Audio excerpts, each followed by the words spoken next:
Welcome back to Technical Tuesdays. This is the final episode of the field check series that we've been doing. And this week we're going to talk about how to field check your DucTester fan. Last week we covered the blower door fan. There's some similar checks that we can do for the DucTester to make sure that it's reading properly. So we'll go ahead and dive into that now. So here we'll use this Model 300 DucTester. This is a clear model that we made from our older shell before we updated it to the new version. And if you've seen our video on self-referencing fans, that's what this is. So it has a yellow port and a green port. So the yellow on Retrotec fans always reads fan pressure. But if it has a green port, that means it's gonna read ambient pressure around the edge of the fan somewhere. And that's what these little holes are here. So like we talked about last week, we talked about using silly putty on some of the ports on the blower door fan.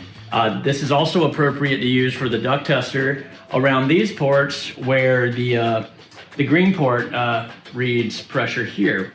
And we want to use that here because we've got some ridges here that is going to make it very difficult to get a good seal with tape or anything else. And again, we like to use that silly putty because if we pull it off, it comes out in one chunk and doesn't leave anything in there. Again, we don't want to use anything else like clay or Play-Doh or anything like that because we could clog up our ports and it could be tough to clean out. So silly putty is the way to go for doing this kind of test here. So on my DM32, I see that I have a pressure here about 27 pascals. And again, what I'm trying to do here is make sure that none of these openings where pressure is read are clogged. So if I pull this one off, it should go down to 0. There it goes. And we're down to 0 pascals, which is good. That means it's opened up, it's clear, there's no clogs there. So what I'm gonna do is just kind of cram that back in there to make sure I get a good seal. I'm gonna just take this off and put it back on to build some pressure back in that tube. And then I'll work my way around to this one, then this one, open them up one by one to make sure that they are nice and open. However, if I wanna read where the fan pressure is collected, I'll take my tube and switch it from the green to the yellow. And here you can see I've got some painter's tape inside of here. There are 8 tiny little holes inside of this inlet side of the fan where fan pressure is read. So I'll go ahead and get that pressure built up inside the tube and the gauge here again. And I can use painter's tape here because this plastic is nice and smooth, it's not textured, there's no ridges or fins or anything like that in the way. So I can just use masking tape or painter's tape to tape over all 8 of these. And I just want to make sure I've got a good seal over each hole. And we're doing the same thing again. I'll take off one and then watch it go down to 0. Put it back. Reset it again. And then I will move all the way around the fan and do it one by one to make sure they go down to 0 to make sure none of those are clogged. We talked about motor alignment last week for the blower door fan.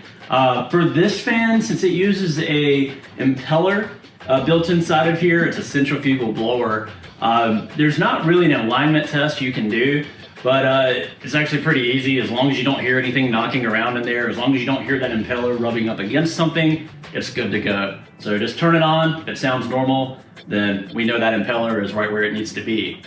However, another test we can do though is making sure that everything is reading properly when we actually run the fan and are taking a measurement. So once we have the flex attached to the fan here, whether for depressurizing or pressurizing, we can stretch it all the way out. And then on the other end, we'll have our clear flange there. And then this is what's called a calibration plate. We sell these separately in case you ever want to pick one up. And what you would do is just take some painter's tape or masking tape, tape this plate to the flange like this. And then we have a known opening here. We would take our blue tube that we would insert into the duct system to read duct pressure and just plug it in right here. And then there's a sticker here that tells us what our flow should be, whether if we're pressurizing or depressurizing. So if we're testing that full flex stretched out with this hole in the end at 25 pascals, positive 25 pascals, we should be reading 104 CFM. If we're depressurizing, we should be reading 98 CFM. So this is just a quick check you can do to make sure that everything is reading properly. And again, all you would do is just set it out on the floor, extend that flex all the way out, have your flange on the end just like you would in a duct test, and take this plate on the end and hook up the blue tube to it. That wraps up our field check series here on Technical Tuesdays.